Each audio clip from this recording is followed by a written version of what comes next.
एक बहुत ही खूबसूरत और नौजवान महिला होती है जिसे बहुत दिनों से एक अच्छे से नौकर की तलाश थी। फिर एक दिन जब उसे एक नौकर मिल जाता है तो वह उसे अपने घर पर रख लेती है और वह उसके घर पर सारा काम काज करने लगता है। लेकिन एक रात जब वह अपने कमरे से खाना पीना खाकर सो रहा होता है तब तक वह महिला चुपके से उसके कमरे में चली जाती है और जाने के बाद दोस्तों कुछ ऐसा काम करने लगती है कि जिसकी कल्पना नहीं की जा सकती थी। तो दोस्तों आखिरकार वह महिला आधी रात को उसके साथ ऐसा क्या करने लगी थी? यदि आप लोगों जी जानना चाहते हैं तो मेरे साथ बने रहिएगा इस वीडियो के अंत तक, क्योंकि दोस्तों आज की यह कहानी बहुत ही रोचक और दिलचस्प होने वाली है। तो इस कहानी से आप लोगों को बहुत कुछ सीखने को मिलने वाली है दोस्तों। नमस्कार दोस्तों, आज की यह कहानी उत्तर प्रदेश के एक छोटे से गांव रेनुआ की सच्ची घटना है। उस गांव में एक प्रिया नाम की बहुत ही खूबसूरत और नौजवान महिला अपने घर पर बिल्कुल अकेले रहा करती थी। जो प्रिया का पति था वह विदेश में रहता था। साल 2 साल के बाद प्रिया से मिलने के लिए घर पर आया करता था और आने के बाद 20-22 दिन उसके साथ अपना समय बिताकर फिर वापस अपने काम पर चला जाता था। चले जाने के बाद प्रिया घर पर बिल्कुल अकेले पड़ जाती थी। उसका थोड़ा सा भी दिल नहीं लगता था, इसलिए वह कभी कभार पार्क में भी घूमने के लिए चली जाती थी और जब जाती थी तो वह पार्क में लड़का लड़की को देखकर बहुत ज्यादा व्याकुल हो जाती थी। फिर एक दिन जब वह रात के समय में खाना पीना खाकर कमरे में सोने के लिए जाती है तो दोस्तों उसे नींद नहीं आती है। तो अपने मन में सोचती है कि मैं अपने घर पर बिल्कुल अकेली रहती हूँ, इसलिए क्यों नहीं मैं एक नौकर रखूं। उसके बाद जब सुबह होती है तो वह अपने घर तो कुछ जान पहचान वालों से नौकर के बारे में कहती है तो वो लोग कहते हैं कि ठीक है भैया, जब हम लोगों को कोई एक अच्छा सा लड़का के बारे में पता चलेगा हम लोग तुम्हें बता देंगे। उसके बाद प्रिया वहां से सीधे अपने घर चली आती है। आने के बाद दोस्तों वह नौकर की तलाश में लग जाती है। जहां तक अपने रिश्तेदारों के पास से फोन कॉल करती है और उन्हें अपनी सारी परेशानी बताती है, क्योंकि दोस्तों प्रिया से अपना घर का काम काज नहीं होता था। वह रोज रात को भूखे पेट ही सो जाती थी।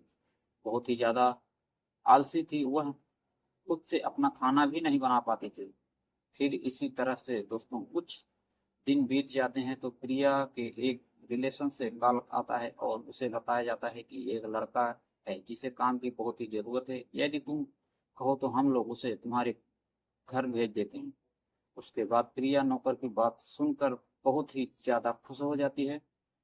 जो लड़का था वह उसका नाम विनय होता है। विनय प्रिया के गांव का बगल में रहने वाला था। उसके माता पिता बहुत ही ज्यादा गरीब थे। उसके पिता के ऊपर बहुत सारा कर्ज हो चुका था, जिस कर्ज को वह चुकाना चाहता था। गरीबी के कारण वह अपना पढ़ाई लिखाई बीच में ही छोड़ चुका था।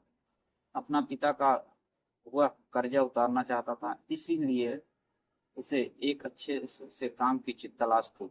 वह जहाँ तहाँ राजमिस्त्री काम करने के लिए भी जाया करता था, लेकिन ढंग से नहीं कर पाता था। उसे एक आराम की काम जरूरत थी। उसे के बाद जब विनय को प्रिया के घर पर रहकर काम करने का मौका मिलता है तो वह बहुत ही खुश हो जाता है और उसके अगले ही दिन वह प्रिया के घर पर काम करने के लिए चला आता है। उसके बाद जब वह आता है तो प्रिया उसे देखकर देखते ही रह जाती है और बहुत ही ज्यादा खुश हो जाती है। उसके बाद वह विनय को अपने घर का सारा काम काज समझा देती है और कहती है कि देखो विनय, यदि तुम मेरे घर पर रहकर काम करोगे तो इसके बदले में मैं तुम्हें महीने का 10,000 दूंगी। उसके बाद विनय 10,000 का नाम सुनकर बहुत ही आश्वासन महसूस करता है, ज्यादा खुश हो जाता है और वह प्रिया के घर पर रहकर काम करने के लिए राजी भी हो जाता है। फिर वह प्रिया का घर का सारा काम करने लगता है।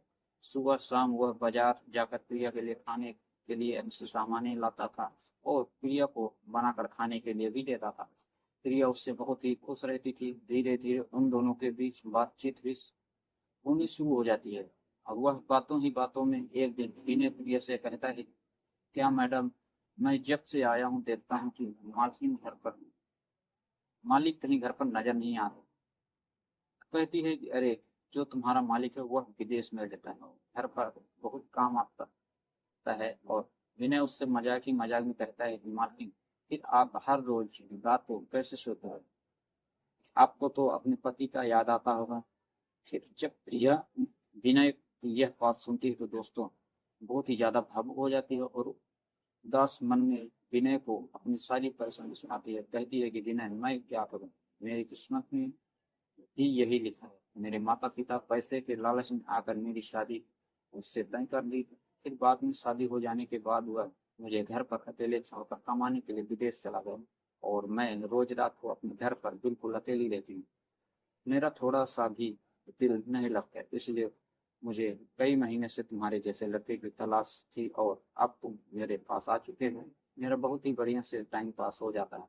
मैं तुमसे बातें करके अपना दिल बहला लेती हूँ। फिर एक दिन की बात है, रात के समय में अचानक से लिया की तबीयत बहुत ही ज्यादा खराब हो जाती है तो विनय उसकी खूब सेवा करता है और उसका सर दबाता है और उसका मालिश भी करता है। तो लिया उसे सेवा करते हुए देखकर उससे बहुत ही ज्यादा प्रभावित हो जाती है और विनय को कहती है कि विनय, तू मेरा सबसे अच्छा दोस्त है, इसलिए आज के बाद तुम्हें कभी भी किसी चीज की जरूरत हो तो बेझिझक बोल देना, मैं पूरा करने के जरूर कोशिश करूंगा। तो विनय अपने मन में सोचता है कि अरे यार, मेरे पिताजी तो कर्ज में डूबे हुए हैं, थोड़ा सा उससे पैसे मांग लेता हूँ तो वो सोवर केवल सोच रही था, वह मांग नहीं पाता है, संकोच कर जाता है। फिर भी इसी तरह से जब कुछ दिन बीत जाते हैं तो और जब विनय को प्रिया के साथ रहते हुए 3-4 महीने का समय बीत जाता है तो वह एक रात प्रिया का मन बहुत ही ज्यादा व्याकुल हो जाता है और उसे रहा नहीं जाता है। तो वह कमरे में से निकलकर सीधे विनय के कमरे में चली जाती है और जब जाती है तो देखती है कि उस समय विनय एकदम से गहरी नींद में सो रहा।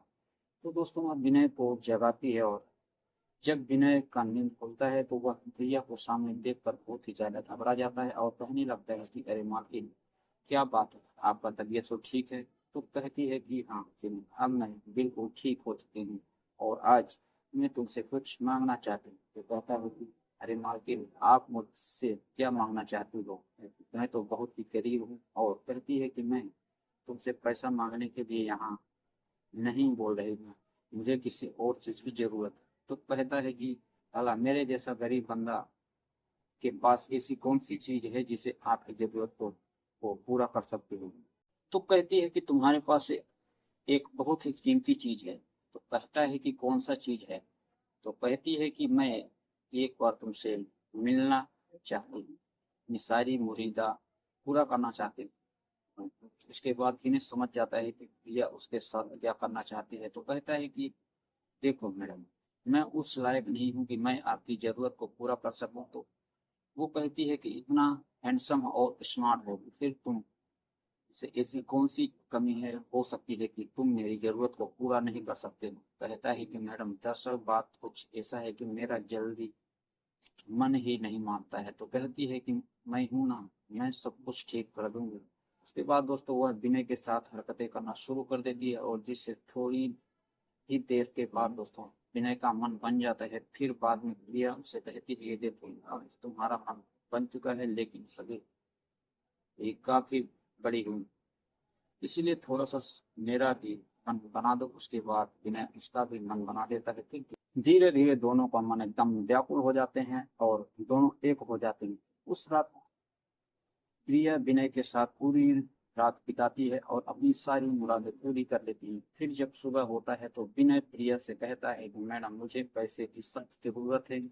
तो कहती है कि अरे विनय, तुम्हें पैसे की क्या जरूरत आन पड़ी जो सुबह सुबह ही मुझसे मांगने लगते हो? तो कहता है कि मैडम, दरअसल बात कुछ ऐसा है कि मेरे गांव पर पिताजी बहुत सारे कर्ज ले रखे हैं, इनका भरना बहुत ही जरूरी है।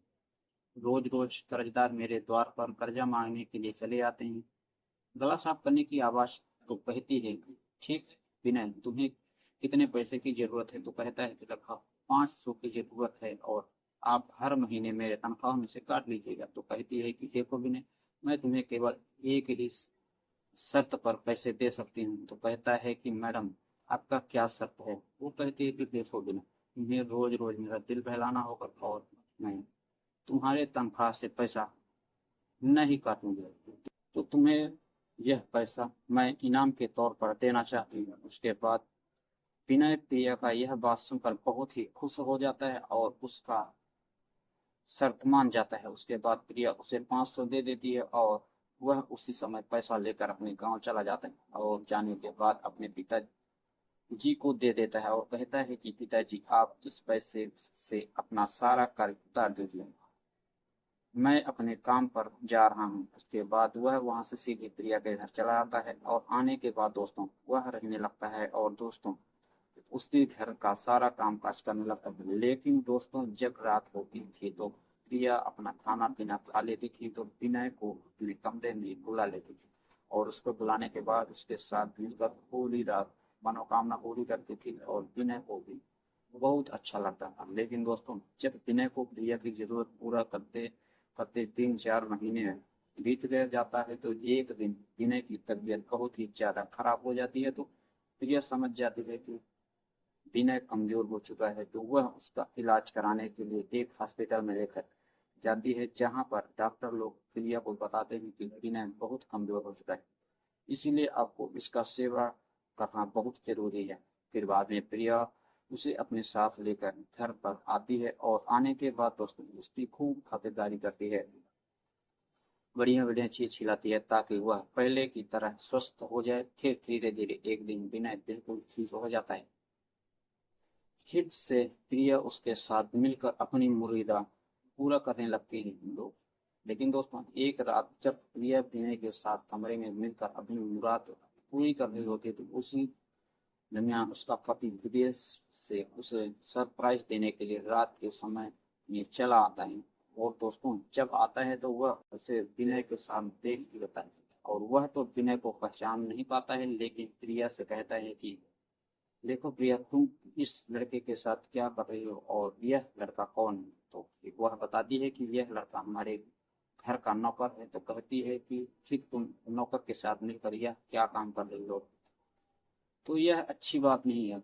मैं अभी जिंदा हूँ और मेरे रहते हुए तुम्हारे दूसरे इंसान की क्या जरूरत पड़ी। तो वह कहती है कि देखो, तुम हमेशा अपने काम को लेकर व्यस्त रहते हो और मैं अपने घर पर बिल्कुल अकेली रहती हूँ, इसीलिए मेरा दिल नहीं लगता था। मैं विनय को काम पर रख ली और विनय बहुत ही अच्छा लगता है, मेरा हर कहना मानता है, सुबह शाम मेरे लिए खाना बनाता है, फिर मेरी खूब सेवा करता है। तो कहता है कि देखो प्रिया, मैं मानता हूँ कि विनय तुम्हारे लिए सबसे कुछ करता है, लेकिन तुम जो इसके साथ करती हो बिल्कुल ही गलत है। तो कहती है कि फिर इसके सिवा मेरे पास कोई रास्ता नहीं था। तो मैं करती थी, विनय के साथ मिलकर अपने अरमान पूरा करने लगती थी। विनय घर के जैसा ही किसी को मेरे बारे में बताता नहीं था, इसलिए घर पर इज्जत घर में ही बनी रहती थी। मैं नहीं चाहती थी कि आपको बदनाम करूं। आपको बदनामी से बचाने के लिए खातिर मुझे विनय का सहारा लेना पड़ा। उसके बाद दोस्तों जब वह प्रिया का यह बात सुनता है तो उसे अपने आप पर बहुत ही शर्मिंदगी महसूस करता है और वह समझ जाता है कि इसमें प्रिया का कोई गलती नहीं है और विनय तो उसके कहने पर किया।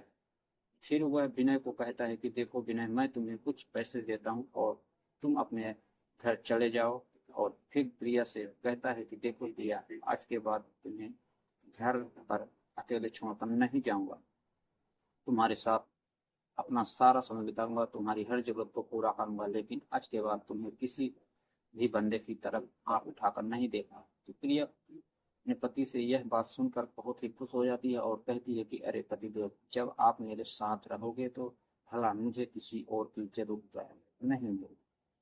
उसके बाद प्रिया का पति विनय को 1 लाख रुपए देता है और विनय वहां से घर चला जाता है और वह प्रिया के साथ रहने लगता है। प्रिया आज अपने पति के साथ बहुत ही खुश और वह अपने घर घर का सारा काम काज खुद से करती है। तो दोस्तों आज की कहानी कैसी लगी कमेंट करके जरूर बताना, चैनल को सब्सक्राइब कर लीजिएगा। तो चलिए मिलते हैं अगले वीडियो में, तब तक के लिए जय